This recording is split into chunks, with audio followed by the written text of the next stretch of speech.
প্রচেষ্টা হলো মানুষকে বিপদগামী করা, আর আল্লাহর শান হচ্ছে তার বান্দাদেরকে ক্ষমা করা। একটু মহব্বতে জোরে সুবহানাল্লাহ বলবেন না? ইবলিস চায় না যে আমরা জান্নাতি হই, আর আল্লাহ তাআলা তার নিয়ামতের সমস্ত দরজাগুলা বান্দাদের জন্য খুলে দিয়েছেন যেন বান্দা অনায়াসেই তার জান্নাতে প্রবেশ করতে পারে। পৃথিবীর বুকে আল্লাহ তাআলা আমাদেরকে ছেড়ে দিয়ে দুইটা রাস্তা দিয়েছেন, আমাদের বিবেক বুদ্ধিকে একদম নিউট্রাল করে দিয়েছেন। পৃথিবীর বুকে আমাদের সামনে দুইটা রাস্তা, একটা হলো ফারিকুম ফিস সাঈদ, আর একটা হচ্ছে ফারিকুম ফিল জান্নাহ। একটা হচ্ছে জান্নাতের পথ, আর একটা হচ্ছে জাহান্নামের পথ। জান্নাতের পথের ডেফিনিশন কি, জাহান্নামের পথের ডেফিনিশন কি? জান্নাতের প্রতীক যারা, তাদেরকে সিরাতে মুস্তাকিমের অধিকারী বলে। যেমন সূরা ফাতিহাতে আমরা পড়ি ইহদিনাস সিরাতাল মুস্তাকিম, বলেন ইহদিনাস, সবাই বলেন না ইহদিনাস সিরাতাল, আল্লাহ আমাদেরকে সিরাতে মুস্তাকিম দান করো। প্যারা নবী এই আয়াত সাহাবায়ে কেরামকে বুঝাইতে গিয়া এইরকম কাগজ নিয়ে কলম নিছেন, একটা সোজা দাগ দিছেন, আর এই দাগের পাশাপাশি অনেকগুলো আঁকা বাঁকা দাগ দিছেন। রাসূল বলেন হাযা সিরাতি, এটা হচ্ছে সিরাতে মুস্তাকিম। আর ওই যে বাঁকা বাঁকা দাগগুলো দেখো, এগুলো হচ্ছে সিরাতাকাশ শাইতানির রাজীম, ওই দাগগুলো হচ্ছে শয়তানের পথ। এখন আমরা আবার আল্লাহকে প্রশ্ন করি, আল্লাহ সিরাতে মুস্তাকিমের কথা তুমি বলেছেন, সিরাতে মুস্তাকিম এটা কেমন, ডেফিনিশনটা কি?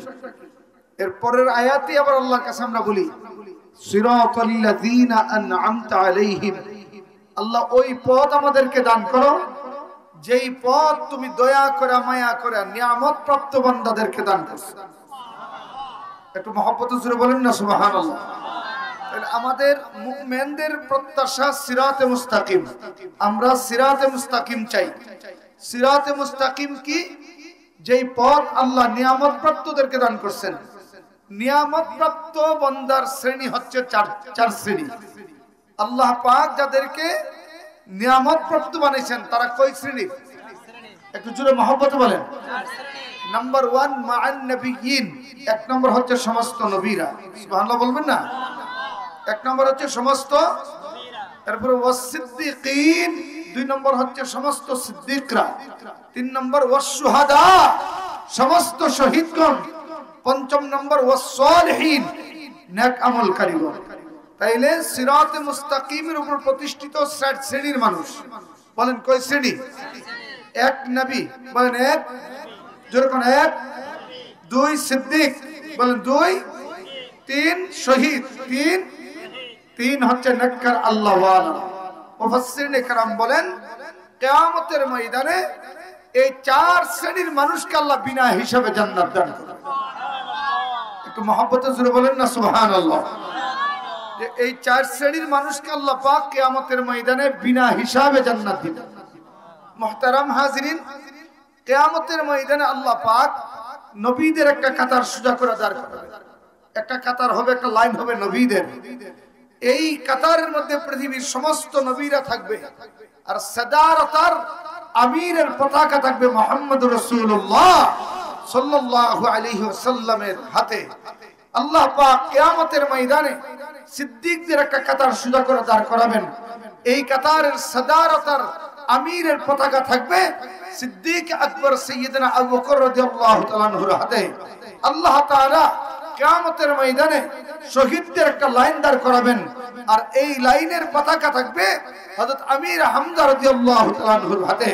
কিয়ামতের ময়দানে আল্লাহ পাক সালিহিনদের একটা কাতার সোজা করে দাঁড় করাবেন, আর এই কাতারের সাদারতার আমিরের পতাকা থাকবে হযরত আলী রাদিয়াল্লাহু তাআলা আনহুর হাতে। তাহলে এই চার শ্রেণীর মানুষ যাদেরকে আল্লাহ বিনা হিসাবে জান্নাত দান করবেন। আল্লাহ তাআলা আমাদেরকে এই চার শ্রেণী মানুষের অন্তর্ভুক্ত হওয়ার তৌফিক দান করুন। একটু জোরে মহব্বতে বলেন না আমিন।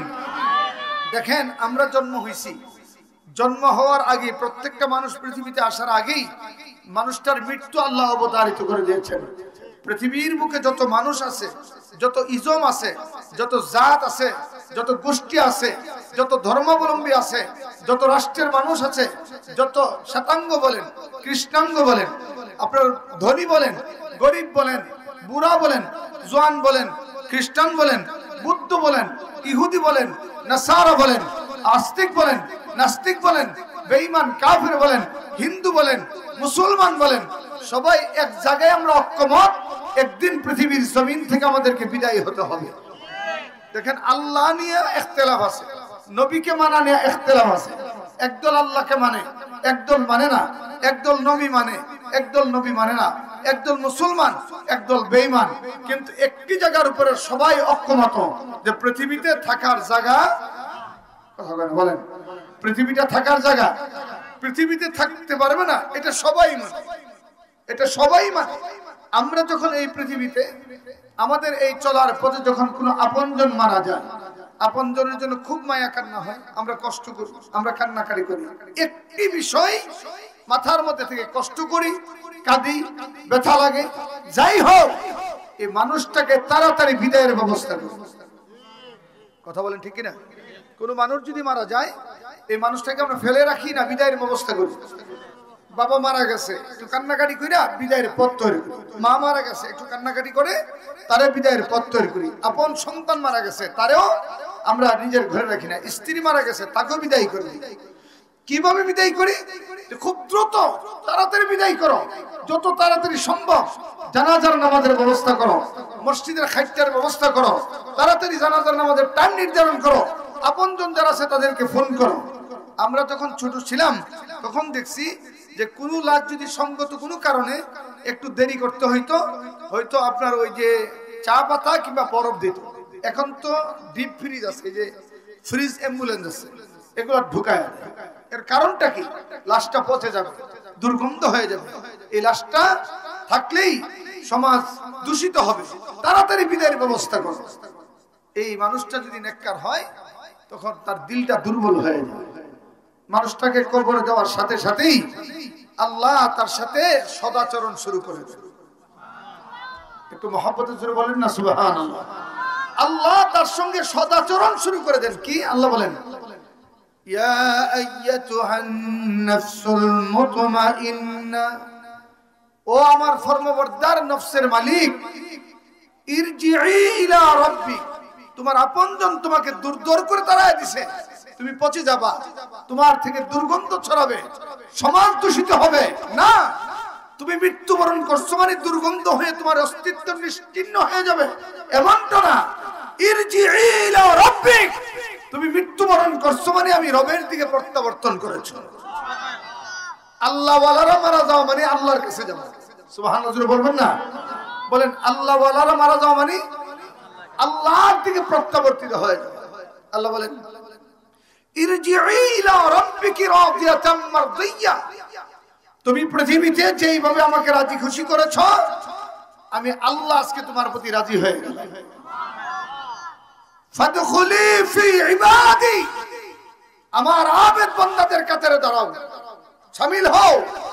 ওয়াদখুলি জান্নাতি, আমি আল্লাহর নূরের জান্নাতে প্রবেশ করব। এই ঘোষণা কার? একটু জোরে বলেন, এই ঘোষণা কার? হ্যাঁ, এবার আসল কথা শুনুন। পৃথিবীর বুকে আল্লাহ পাক মানুষকে যে স্ট্রাকচার দিয়ে তৈরি করছেন, মানুষ একা একা বসবাস করতে পারে, মানুষের জন্য মানুষ লাগে। মানুষ হচ্ছে সামাজিক জীব। Man can not believe alone, মানুষ একা বসবাস করতে পারে না। হাদিসে রাসূল বলেন, আল মারউ মা মান আহাব্বা, পৃথিবীর বুকে যেই মানুষ যার সাথে সম্পর্ক রাখবে ওই মানুষটার হাসর হবে তার সাথে। সুবহানাল্লাহ বলবেন না? যেই ক্যাটাগরির মানুষের সঙ্গে আপনার সম্পর্ক, হাসর হবে তার সাথে। পৃথিবীর এই চলার পথে যদি নবী, সিদ্দিক, শহীদ, সালিহিন বলেন, নবী বলেন, নবী, সিদ্দিক, শহীদ, সালিহিন, এই ক্যাটাগরি মানুষের সঙ্গে যদি আমল আর আখলাকের সঙ্গে লেগে থাকতে পারেন, আল্লাহ ইহলৌকিক কল্যাণের পাশাপাশি মৃত্যুবরণ করার সময় কবরে দেওয়ার সাথে সাথে আল্লাহ পাক তার কুদরতি জবান আপনাকে ডাক দিয়া আল্লাহ পাক আপনাকে জান্নাতের মানুষের সঙ্গে শামিল করে। একটু জোরে মহব্বতে বলেন না সুবহানাল্লাহ। এই সঙ্গতা এমন একটা মোস্ট ইম্পর্টেন্ট জিনিস। আমি আমার দৃষ্টিতে দেখেছি সঙ্গ দোষে পৃথিবীর বহু আখলাকি মানুষ বদ আখলাক হয়ে গেছে। আবার এই সঙ্গ কারণে বহুত নামাজি হয়ে গেছে। বহু মুত্তাকি মানুষ, বহু পথহারা মানুষ মুত্তাকি হয়ে গেছে। আমার এক কাজিন নাম শরীফ, সে আমাদের ব্রাহ্মণবাড়িয়া সরকারি কলেজের ছাত্রলীগের কোন এক সময় 90-এর দশকে জিয়েছে। চুলগুলা এরকম কোকড়ানো ছিল, পেছন দিক দিয়ে ফেলায় ঘাড়ের উপরে। যখন হাঁটতেন হরিণের এই কেশের মতো ধুল খাইত। কখনো কখনো সন্ত্রাসী কায়দায় অস্ত্র নিয়ে ঘুরতেন, অস্ত্রের ঝঞ্ঝানি ছিল। কিছুদিন পর তার সাথে সাক্ষাৎ নেই, আমি মাদ্রাসায় পড়ি। 4-5 মাস পরে হঠাৎ করে কাকতালি ভাবে আমাদের বাড়িতে তাকায় দেখলাম একজন পীর সাহেব আসতেছে, মাথায় পাগড়ি, এই পর্যন্ত। তো আমার নানা পীর সাহেব ছিলেন, আমার আব্বা বুজুর্গ ছিলেন, বহু আলেমরা আসতেন। আমি একটু আগায় আনতে গেলাম, তাকায় দেখি তিনি ওই যে শরীফ ভাই, যিনি ছাত্রলীগের জিএস, এই পর্যন্ত দাড়ি, মাথার চুল এতটুকু। আমি তো নাই, জিজ্ঞেস করলাম ভাই এটা কিভাবে সম্ভব হইল?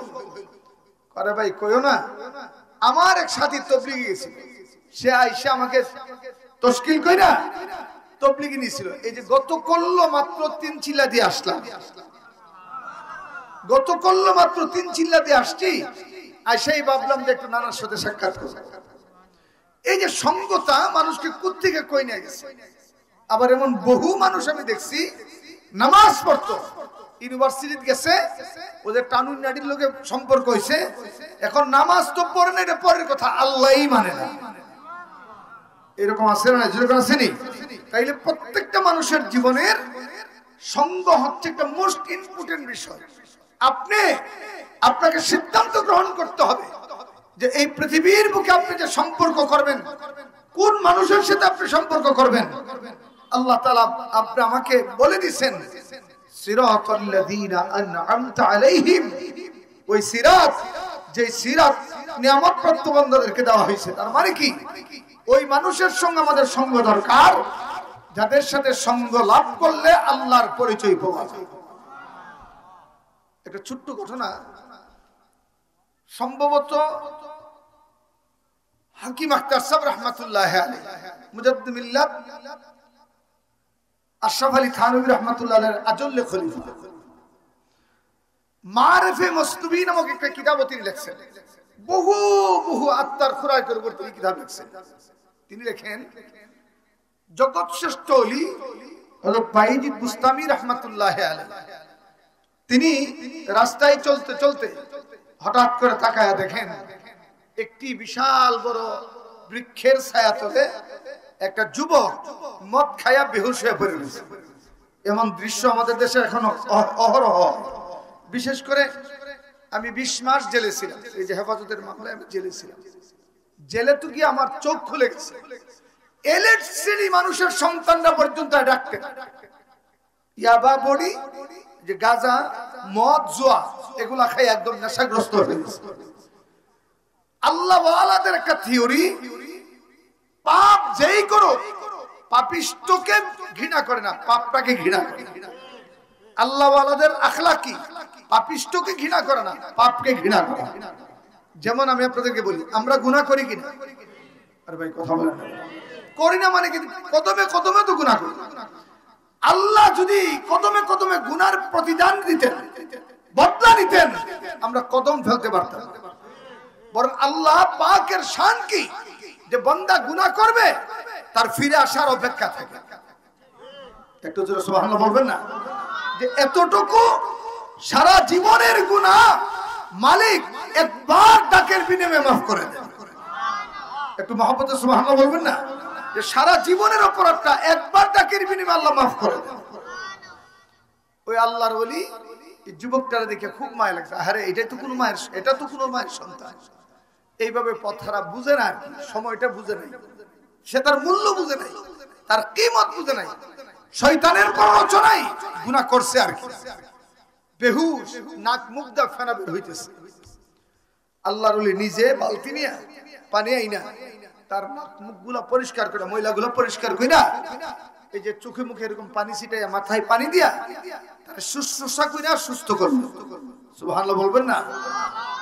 যুবকটা থাকায় দেখে সর্বনাশ, যেই লোক আমার সেবা করছে এত সাধারণ মানুষ না, সে সুলতানুল আরিফ, জগতের একজন শ্রেষ্ঠ বুজুর্গ।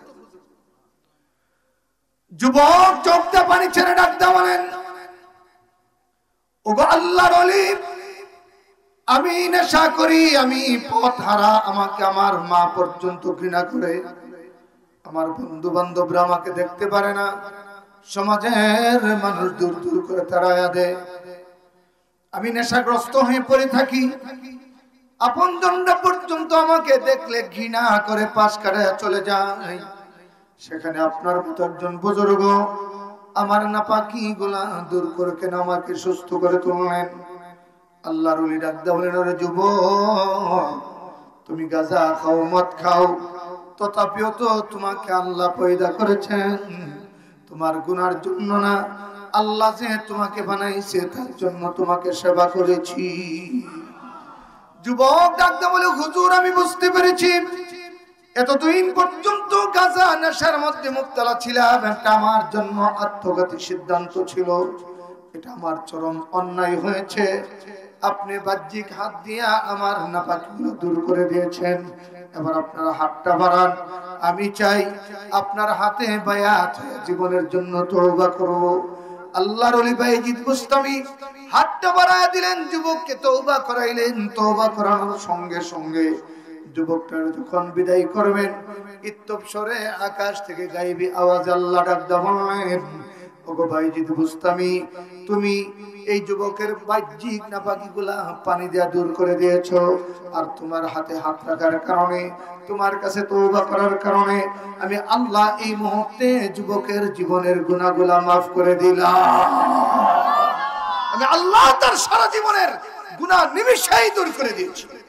সোহবতে সালে তোরা সালে কুনত, সোহবতে তলে তোরা তলে কুনত এক জামানা, সোহবতে বা আউলিয়া বেহতর দসদ সালা তাআত বেরি। হ্যাঁ, আপনাদেরকে বলছি, এমন কিছু মানুষের সোহবত ইখতিয়ার করেন, আল্লাহ এমন কিছু মানুষ দুনিয়ার বুকে পয়দা করেছেন যাদের মজলিসে বসতেই আল্লাহ তাকদীরকে পরিবর্তন করে দেন।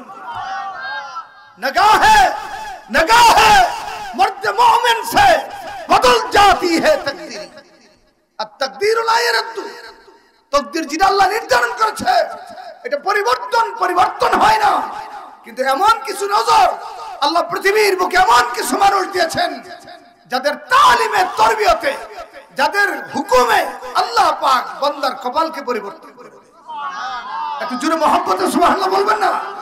আমাদের দরকার পৃথিবীর বুকে ওই সমস্ত মানুষদের সুহবত ইখতিয়ার করা। মাইন্ড করবেন না? আজকে বাংলাদেশের প্রত্যেকটা প্রতিষ্ঠানে আগুন লাগছে। আরে ভাই কথা বলেন না? শিক্ষা হচ্ছে জাতি ধারণের একটি প্রধান প্রসেস। আজকে প্রাইমারি গুলাতে ব্যঙ্গের নাচ শিখা, ঠিক আমার কথা বলেন, ব্যঙ্গের নাচ শিখা, গুড়ার ডাক শিখা।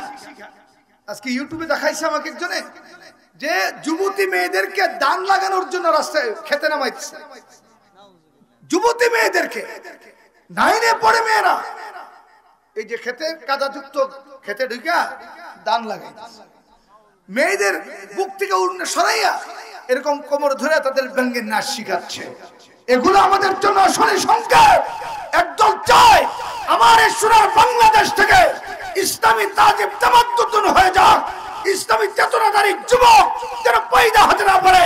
আমাদের কাছে সিদ্ধান্ত গ্রহণ করতে হবে সমস্ত বেঈমানি শিক্ষা থেকে আমাদের সন্তানগুলোকে উত্তরণ করে অবশ্যই ধর্মীয় শিক্ষায় মুবতালা করতে হবে।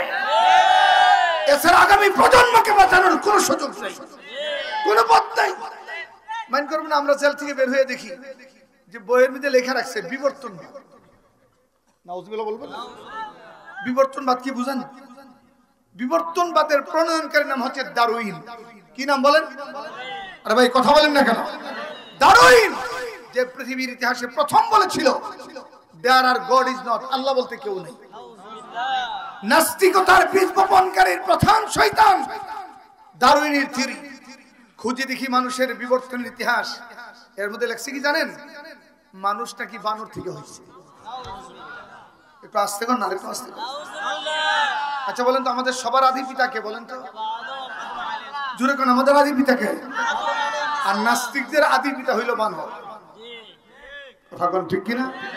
আমরা বলেছি বেঈমানদের রাষ্ট্রে এই সমস্ত শিক্ষা থেকে আমাদের সমস্যা নেই, কিন্তু ৫৬,০০০ বর্গমাইল এরিয়ার সোনার বাংলাদেশে আপনার শিক্ষার মাধ্যমে নাস্তিকতার বীজ আগামী প্রজন্মের অন্তরে দিবেন, কোন উলামায়ে কেরাম ঘরে বসে থাকবে না। আমাদের সন্তানদের ঈমান আমাদের জীবনের চাইতে দামি। কি লাভ হবে আপনার এই জিন্দেগির যদি আপনার সন্তান বেঈমান হয়? বলেন না, আমাকে বলেন।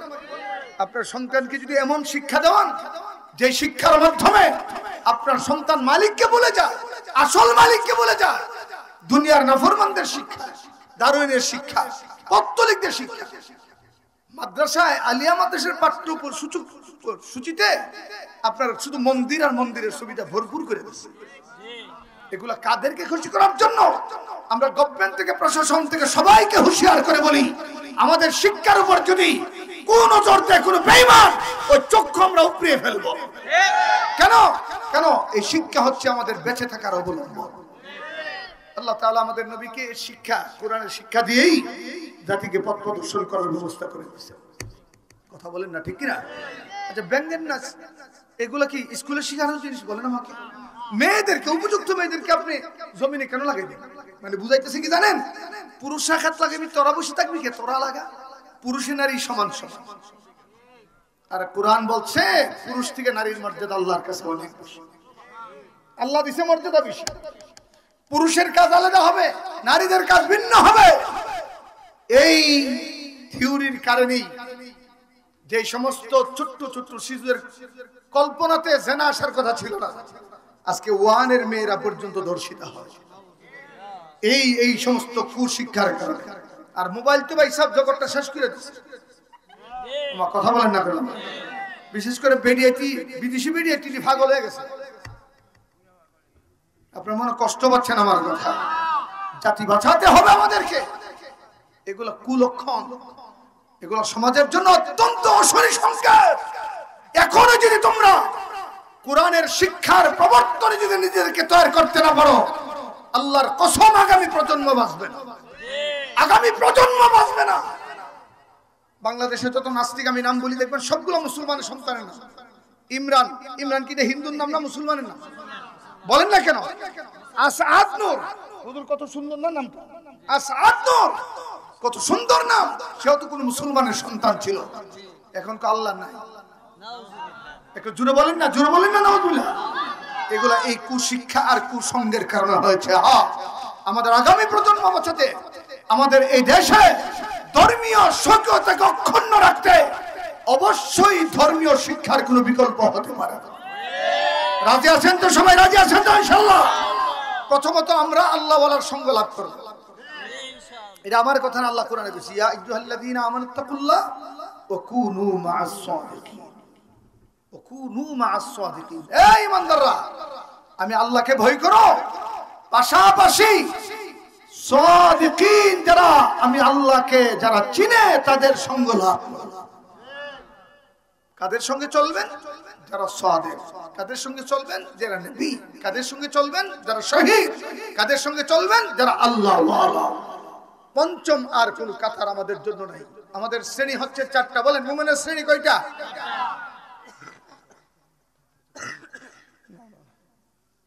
আরেকদিন আমি আসবো ইনশাআল্লাহ। বাজে কত? সামান্য একটু। আমি মাফ চাই, শুধু আপনার ইজ্জতের জন্য আসছি। আমার দিকে তাকান, একটু মেহেরবানি করে আমার দিকে তাকান। ওয়াজ সারা রাত লাগে না। ইউসুফ আলাইহিস সালাম আর ইয়াকুব আলাইহিস সালামের কিচ্ছা 3 রাত তো কথা, আবার 1 মিনিটও শেষ করা। কথা বলেন ঠিক কি না?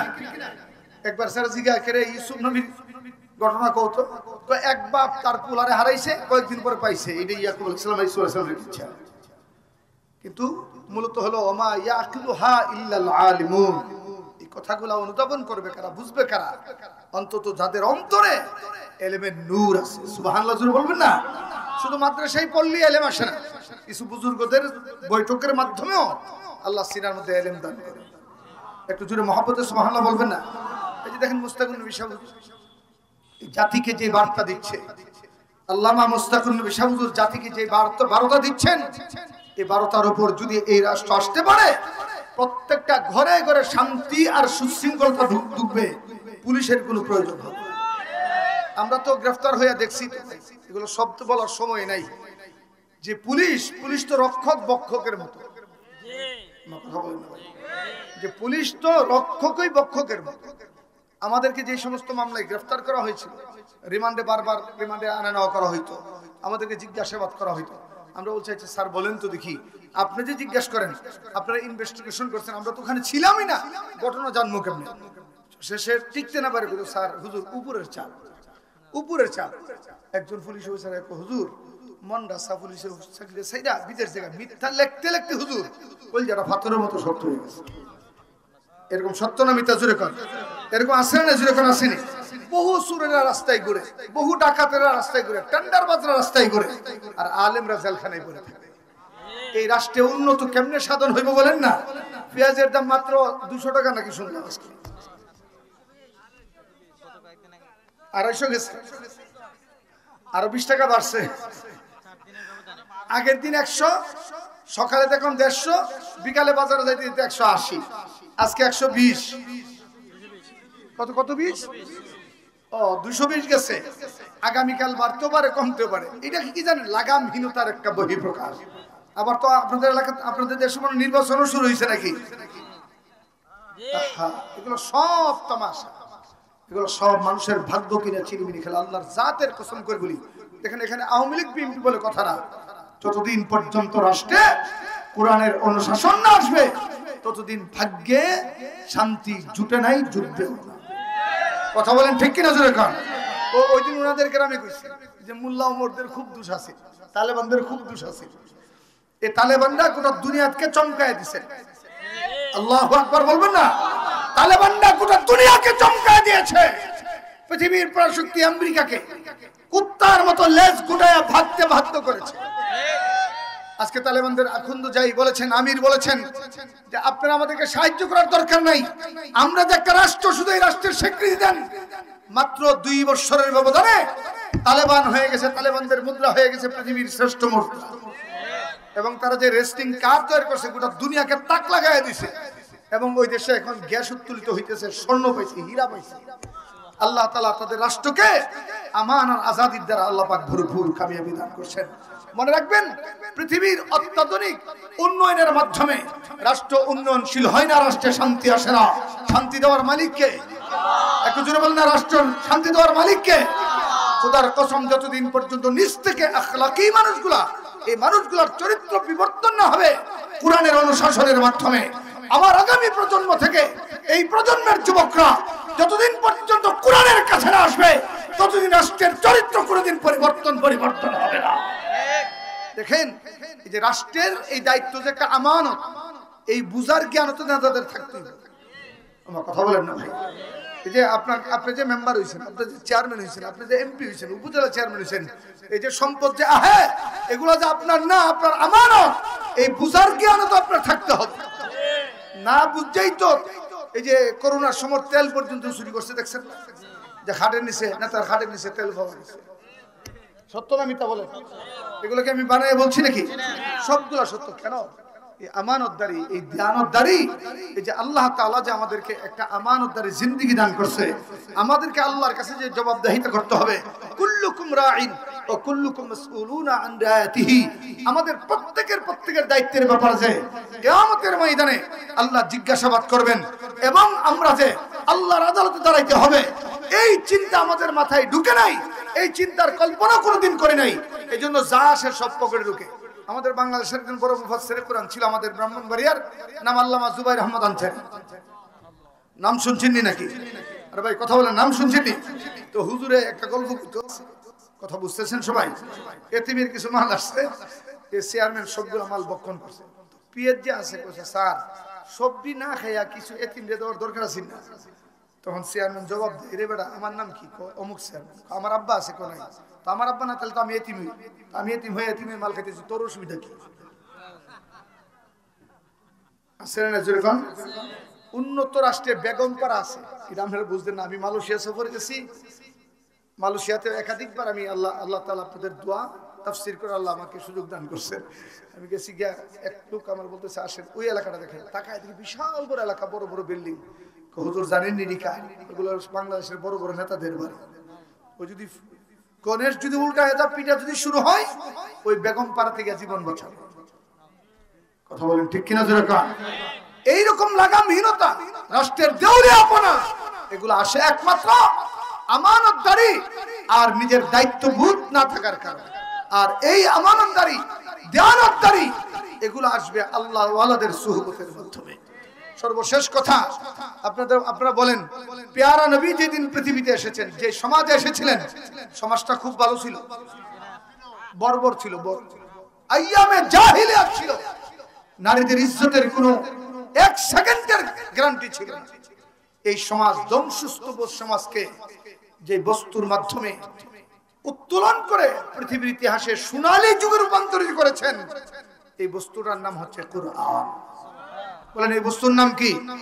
জোরে বলেন এই বস্তুর নাম কি? আমরা এখানে ওয়াদা করি, বলেন ওয়াদা করি, বলেন ওয়াদা করি, আমাদের আওলাদগুলোকে কোরআন শিখাবো ইনশাআল্লাহ। বলেন রাজি আছেন তো ইনশাআল্লাহ? সবার সন্তান, আপনি এমবিবিএস ডাক্তার বানান, আপনি যা খুশি তা বানান, প্রকৌশলী বানান, আপনি ম্যাথমেটিক্সে তাকে ডক্টরেট করান, আপনি হার লাইনের হার কোণের পৃথিবী পরিচালনা করতে পারে এমন যোগ্য বানান, কিন্তু ওই যোগ্যতা যাওয়ার আগে আপনার সন্তানটাকে নুরানি বক্তব্যে পড়াইয়া তার সিনাই কোরআন ঢুকাইয়া দিবেন। অন্তত যে সন্তানের সিনাই ছোট সময় কোরআন ঢুকবে, এই সন্তানের কোনোদিন দুর্নীতি পরায়ণ হইতে পারে না।